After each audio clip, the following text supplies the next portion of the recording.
qu'une émotion, ça c'est scientifiquement prouvé, hein, c'est 90 secondes. T'imagines, ta colère, elle est là pour 1 minute 30. On m'a souvent dit, ouais, mais toi, t'as de la chance. Bah, j'aime pas trop ce mot, en fait. Non, j'ai créé des choses. J'ai eu des opportunités, je les ai saisies. J'ai pris des risques. Et Du coup, tu me disais quoi? ouais, que j'arrive... et tu sens... T'arrives où? à une formation, pardon. Formation de quoi? Une formation... C'était quoi, cette formation? D'Access Bar, peut-être. Ouais. Et t'arrives en Porsche? Et donc, j'arrive en Porsche. T'as quoi comme Porsche? C'était une 996. Ah ouais. Mais c'était il y a longtemps. Hein. Ouais. Et tu sens les regards sur toi, si tu veux. Tu sens que ça colle pas avec le... J'arrive pas à t'en parler, là. Avec le spirituel? Ouais. Tu vois, là, c'est le rejet. Ouais. Ouais. Toi, t'as beaucoup le rejet. Ouais. Ouais, c'est vrai. On l'a tous un peu, mais... Oui. Et en même temps, il faut toujours que j'aille dans les endroits... c'est ça qui est, en effet, quand même de paradoxe. C'est des trucs qui me saoulent, mais c'est là-dedans que je vais, quoi. Hein, tu vois, oui. Voilà. Mais bon, parce qu'on doit dépasser des choses, hein, certainement. Non, parce que je pense que tu vas là-dedans pour éviter... Parce que t'aimerais qu'il n'y ait plus de rejet. Ah oui. Ah, c'est beau, ça me plaît. Oui, c'est vrai. Ouais. J'aimerais bien apporter toutes ces dimensions, en fait. Moi, je suis tellement atypique, il y a plein de choses qui me parlent, qui me touchent et qui n'ont aucun sens d'un point de vue humain, classique. Et je trouve que c'est dommage de se mettre des barrières alors que tout est possible, en fait. Et peu importe qui tu es, ce que tu fais, ce qui compte, c'est... Mais c'est quand on va chercher le rejet, parce que en fait, tu vas chercher le rejet, c'est parce que tu aimerais qu'il n'y ait plus de rejet. Du coup, c'est comme si tu dis, tu vas tester si on te rejette encore, et si encore c'est sensible. Mais ça, c'est quand on est atypique. Hein. Tous les gens atypiques, ils font ça à leur façon, finalement. Ouais. En fait, ça nous fait hyper souffrir parce qu'on est très sensible. Ouais. Un micro-truc tu vas dire, mais pourquoi les gens sont méchants? Mais pourquoi? Pourquoi? Et en fait, tu y vas. Ouais, c'est exactement ça. C'est ça? Ouais, c'est d'apporter cette dimension de dire... Enfin, moi, c'est ça mon cri du cœur. Ouais. Tout est possible pour chacun, en fait. Oui. Mais en plus, en ce moment, je trouve qu'on est dans... Enfin, ça, c'est Margot qui parle là. Hein. Je trouve qu'on est dans une période un peu aigrie. Ouais. Tu sais, où les gens te disent non, c'est pas possible, rien n'est possible, il y a la guerre, on peut pas gagner d'argent, on peut pas voyager, tu sais, j'ai l'impression, et tout le monde est d'accord pour dire bah oui, plus rien n'est possible. Tu sais, c'est un peu triste. Et les gens, les seules voix courageuses qui essayent de continuer à dire non, c'est possible, ils se font... Je vois, il y a beaucoup de gens qui se font critiquer un peu juste parce qu'ils disent c'est possible, en fait. La norme, c'est de dire c'est impossible. Alors, c'est drôle, hein, je trouve. Ouais, certainement. Ouais. Et puis ça dépend de ce que tu regardes chaque jour, avec qui tu parles, avec qui tu es, tu vois. Moi, ça fait des années que je regarde plus les informations. Pendant un certain temps, je lisais le journal. Comme ça, je triais un peu, je lisais ce que j'avais envie. Et aujourd'hui, je lis même plus le journal. Bon, en même temps, aujourd'hui, il y a les réseaux. Tu prends ton téléphone, s'il y a une info très, très importante, tu vas la connaître. Hein. Mais j'essaye, parce que c'est important aussi dans mon métier d'énergéticienne, de garder des hautes fréquences. Alors, on ne peut pas être tout le temps dans des vibrations très hautes. Ça n'existe pas. Mais par contre, moi, faisant des séances énergétiques tous les jours, et c'est quand même ce que je viens apporter à mes clients, c'est cette haute fréquence. C'est de garder les fréquences de la personne, de l'entreprise. Donc, il faut moi-même que je garde mes fréquences hautes. Donc, je ne peux pas me laisser parasiter ou polluer. Même si c'est la vie, enfin, ça fait partie de notre vie et de notre monde d'aujourd'hui. Ouais, mais tu fais comment? Ça, c'est un gros sujet. Comment garder une fréquence haute aujourd'hui? Parce que t'ouvres Instagram, t'ouvres TikTok, c'est difficile. Hein. Alors, j'ouvre pas trop ça. Je scrolle pas trop. Mais comme c'est mon métier, c'est important pour moi déjà de démarrer le matin. J'ai mes petits rituels, hein, tu vois, évidemment. C'est quoi tes petits rituels? Ça passe par... j'ai envie de te dire, déjà, je pense que dans la journée, il faut se dire 100 000 fois non. Quand tu as une pensée, tu sais, qui vient de ton mental, là. Tu sais, le mental, c'est celui qui ment à l'âme. Donc, le mental, il va... Bon, eh ben lui, il faut lui dire non 100 000 fois par jour, en fait. Et c'est ça qui demande... c'est ça le plus difficile, parce qu'on est humain et on est fait de paradoxes. Et évidemment, de temps en temps, évidemment que j'ai des pensées qu'on pourrait dire, même si j'aime pas ces mots négatifs, positifs, mais qui pourraient être plus lourdes. Et voilà. Et là, du coup, c'est de toujours faire attention à ça, d'être vigilant et de revenir le plus possible dans le cœur. Ça, c'est aussi très important. Le cœur, il est 8000 fois plus puissant que le cerveau. Donc, de revenir le plus possible dans ton cœur, dans ta joie, dans ce qui te fait vibrer, dans ce qui fait sens pour toi. C'est de revenir le plus possible là-dedans. Comment on fait ça? Eh bien, on change ses pensées déjà. Tu vois, ce comment 100 000 fois non, se dire non. Des fois, je suis même obligée de dire, allez, j'annule et j'efface. J'annule et j'efface, j'annule et j'efface. Je ne veux pas être polluée par cette pensée, en fait. Et je reviens et je cherche quelque chose qui me fait du bien, qui me fait plaisir, qui me donne de la joie. Ouais, mais tu vois, par exemple, moi, c'est un trop bon sujet. Moi, je suis en contact avec, mais je sais pas, peut-être 100 personnes par jour. Mais vraiment. Ah ouais. Non, vraiment, j'ai un volume de connexion qui est très grand. Et du coup, par an, je dois parler à 10 000, 15 000 personnes. Professionnellement, j'entends, hein, je parle pas de ma vie privée. Et je dois, conseiller vraiment. C'est très puissant. Parfois, c'est juste un message écrit, parfois, c'est juste un commentaire, parfois, c'est un appel, parfois, je suis en groupe. Mais le volume, tu vois, de connexion entrante, il est très, très élevé. Ou de sollicitation. Et j'ai remarqué, plus ce volume, il augmente, eh ben, plus je peux, tu vois, un peu me désaxer. Bon, j'ai beaucoup travaillé, c'est très facile maintenant pour moi de garder mon axe. Je me dis, waouh, ok. Mais quand même, tu vois, plus tu augmentes le volume et plus tu augmentes le risque, en fait. Comment... Et puis, au bout d'un moment, il y a forcément, tu sais, on a des failles, hein, moi j'ai des failles, donc il y a des fois, tac, ça passe. Tu sais, il y a un commentaire qui passe, une remarque qui va passer. Comment tu fais quand tu es touché pour te remettre dans ton axe, tu vois, ou pour te remettre en énergie haute, tu vois. Et ça peut s'appliquer à quelqu'un qui conduit le matin, qui va au travail et qui s'embrouille avec quelqu'un sur la route, tu vois, et après tu vas passer une mauvaise journée. Tu vois ce que je veux dire? Quand tu es touché, tu es atteint, des fois c'est vraiment des petites choses. Comment tu fais pour changer parce que là, la voiture, c'est facile, mais une pensée, tu vois. En fait, souvent, je parle de pivoter. Il faut vraiment pivoter. C'est-à-dire que c'est là où il faut transformer sa pensée. Alors, tu pourrais dire, par exemple, la personne se dit vraiment, je suis en colère, là, je suis en colère.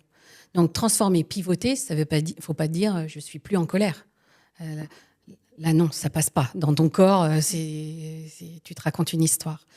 Mais par contre, effectivement, ça peut être de dire, bon, je vais rechercher la paix, enfin, retrouver ma paix. Qu'est-ce qui d'habitude m'aide à retrouver ma paix ou me permet d'être en paix ou d'être plus calme là ou de m'apaiser c'est de reconnecter. Enfin, moi, ça me parle comme ça.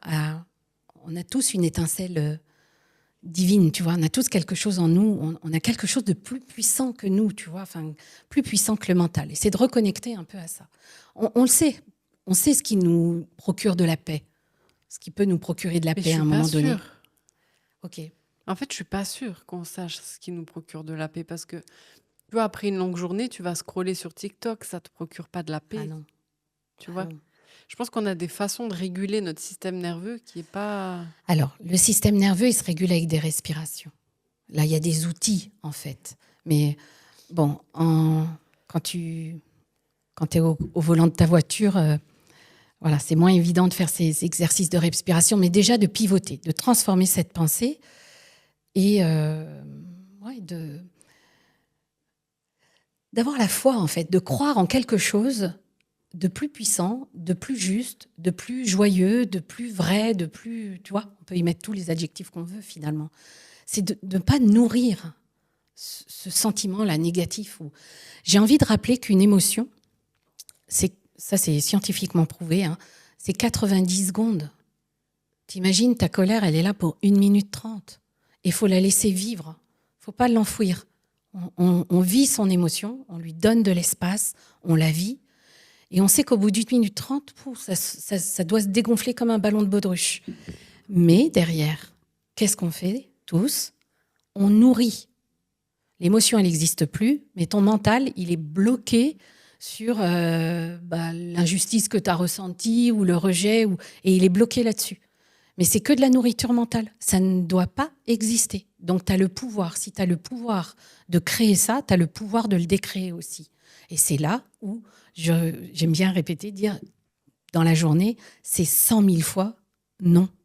Parce que l'humain, je ne sais pas pourquoi c'est comme ça, mais ça a été aussi, je crois, discuté par la science. En fait, on démarre la journée, on est d'abord négatif. L'humain, il est programmé d'abord, sur... alors, je mets encore le mot négatif, mais après, on pourrait dire... on peut se réveiller, pas se sentir en sécurité ou se sentir de mauvaise humeur. Bon, après, on y met tous les mots qu'on veut, mais tu vois, on est d'abord programmé comme ça. Et Joe Dispenza, il fait beaucoup de méditation à ce sujet pour qu'on se reprogramme. Il faudrait, dès le matin, démarrer par une méditation qui te reprogramme et qui reprogramme une partie de ton cerveau pour démarrer la journée sur le bon pied. Déjà. Pourquoi on est toujours négatif? Tiens, toujours le négatif prend plus que le positif. Alors ça, j'avoue que très sincèrement, je ne sais pas. C'est juste... Alors, est-ce que c'est de la biochimie? Est-ce qu'on est... Tu vois, est-ce qu'on est... Là, je n'ai pas les éléments, mais par contre, c'est pour ça que quand je dis 100 000 fois non par jour, ce n'est pas déconnant en fait. Ça paraît énorme, 100 000 fois. Mais d'abord, je sais combien de pensées on a par jour, c'est énorme aussi. Donc, mais c'est toujours d'être vigilant, de faire attention à ce qu'on pense et de pivoter tout de suite. Et même si tu n'y crois pas trop dans un premier temps, reviens dans ton cœur, dans ta joie, dans ce qui est joyeux, dans ce qui donne du sens dans ta vie. Ok, on a des obligations, on a des contraintes, il y a des choses à faire. Ok, mais on n'est pas venu sur Terre pour souffrir. Enfin, en tout cas, c'est pas ma croyance. Donc, ok, il y a des choses à vivre, mais je peux décider. En fait, j'ai le pouvoir de décider à chaque instant. J'ai ce libre arbitre-là, du choix. À chaque instant, je peux faire le choix du oui ou le choix du non. Et ça m'appartient. Mais j'ai ce pouvoir-là. Et tu penses qu'on crée sa vie? Alors, moi, j'aurais envie de dire oui, parce que d'où je pars et où je suis, ou alors, il y a deux choses là. Parce que moi, je suis très attachée aussi au plan divin. Pour moi, il y a un plan. Il y a comme un fil rouge qui est déjà là. Et après, je pense qu'effectivement, on a un petit peu de libre arbitre. Sinon, on serait des robots. On suivrait le plan. Et puis, donc, je pense qu'il y a quand même un petit peu de libre arbitre. Parce que voilà, il y en a qui disent que non, d'autres oui. Enfin, pour moi, je pense qu'on a un peu de libre arbitre. Et c'est là où il y a le plan. Et je peux aussi, à un moment donné, créer, œuvrer. Même si je pense aussi que tout nous est donné. On a nos dons. Alors, je vais donner une image parce que je l'adore. Pour moi, la vie, c'est une symphonie. Et chacun de nous, chaque être vivant, va jouer sa note. Et ça va jouer une belle partition. Et dès qu'on n'est plus dans notre note, ça met un truc pas bon dans la partition, tu vois. Donc moi, l'idée, mon grand rêve, ma grande vision, c'est que chacun de nous sur Terre, on joue notre note. On écoute nos talents, nos dons, et on les offre au monde. Et on joue cette belle partition tous ensemble.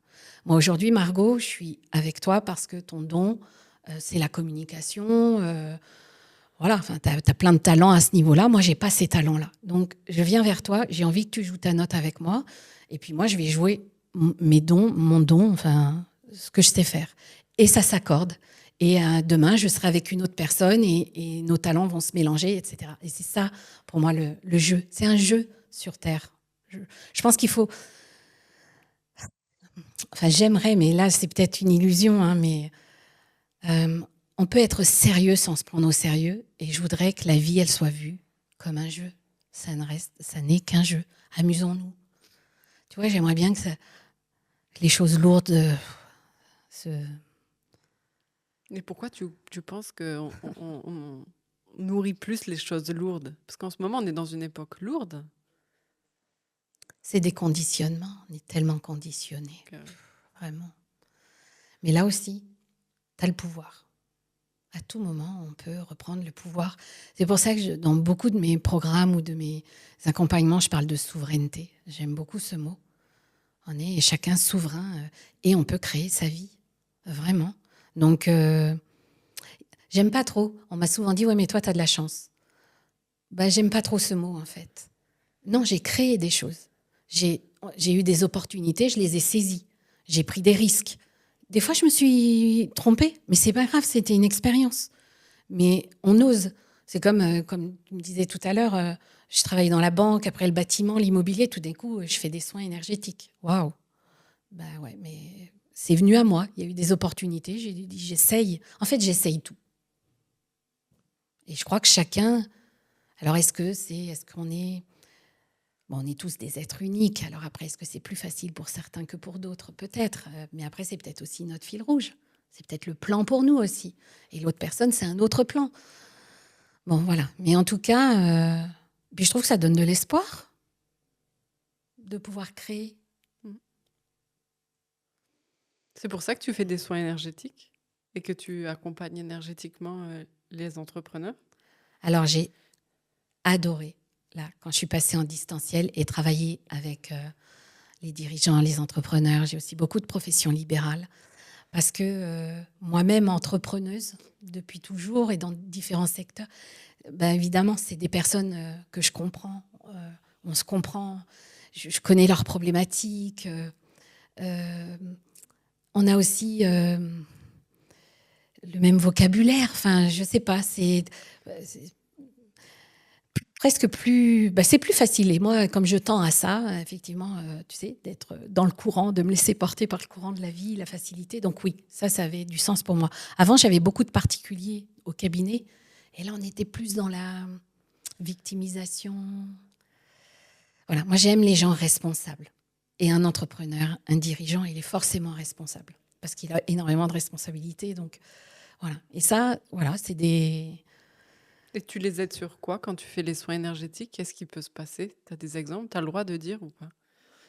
Quand je travaille énergétiquement avec les dirigeants, les entrepreneurs, en fait, ce qui revient très souvent, parce que tu l'as dit aussi tout à l'heure, on est dans un monde qui est un peu compliqué. Et aujourd'hui, voilà ce qui revient souvent, c'est le problème un peu de la vision. Tu vois, de voir à long terme aujourd'hui, tout va tellement vite qu'ils ont plus de mal à se projeter. Du coup, qu'est-ce que ça vient toucher en eux? Leur sécurité. Donc, on voit aujourd'hui beaucoup d'épuisement. Parce qu'effectivement, ils sont habitués à beaucoup travailler aussi, et à beaucoup réfléchir, et à trouver des solutions. Et donc, ils œuvrent. Et en même temps, voilà, il y a ce monde qu'ils ne comprennent plus comme avant. Et puis, il y a aussi les recrutements. Les jeunes qu'on recrute aujourd'hui n'ont pas les mêmes mentalités qu'avant. Aujourd'hui, ils sont confrontés à plein de niveaux différents, mais à beaucoup de nouvelles choses. Et ça perturbe énormément. Donc, t'en parlais aussi tout à l'heure de tenir son axe. Donc, c'est là où je vais intervenir, en fait. Et comme je le disais, avec les hautes fréquences, de garder, de soutenir l'entreprise, l'entrepreneur, d'élever ses vibrations, en fait. Mes séances énergétiques, elles vont servir aussi à ça. Et puis, une entreprise, elle est faite d'humains, de plein d'humains. Les collaborateurs, les employés, les clients, les fournisseurs, les partenaires, les associés. Donc, multitude d'humains, donc multitude d'énergie.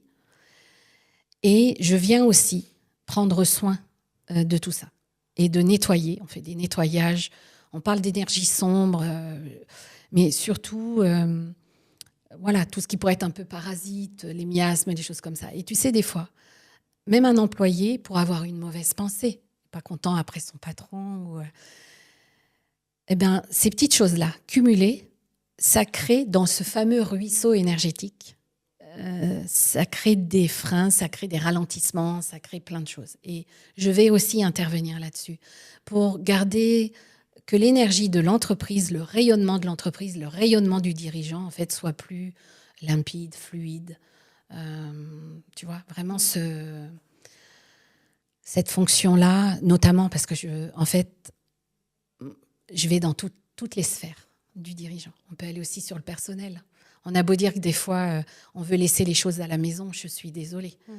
Les événements personnels ont un impact sur notre vie professionnelle et évidemment sur nos décisions dans la journée. Et donc, ça a un impact sur les gens autour de nous et aussi sur l'entreprise. Donc, on vient aussi soutenir le dirigeant dans toutes ses sphères, personnelles, professionnelles, l'entreprise, le lieu, les personnes.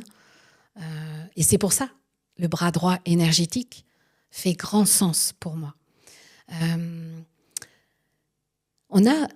Si on prend un dirigeant, l'organigramme d'une entreprise, on voit, il y a le DRH, il va y avoir l'expert comptable, le directeur financier, le directeur de production. OK. Tout ça, toutes ces parties-là sont très importantes. Et moi, je me disais, quand j'ai démarré il y a quelques années, mais moi, je veux, là aussi, le bras droit énergétique. Parce que l'énergie, elle a un impact sur toutes ces sphères-là. Et moi, je le mettrais même juste en dessous du dirigeant pour œuvrer sur l'ensemble de l'organigramme.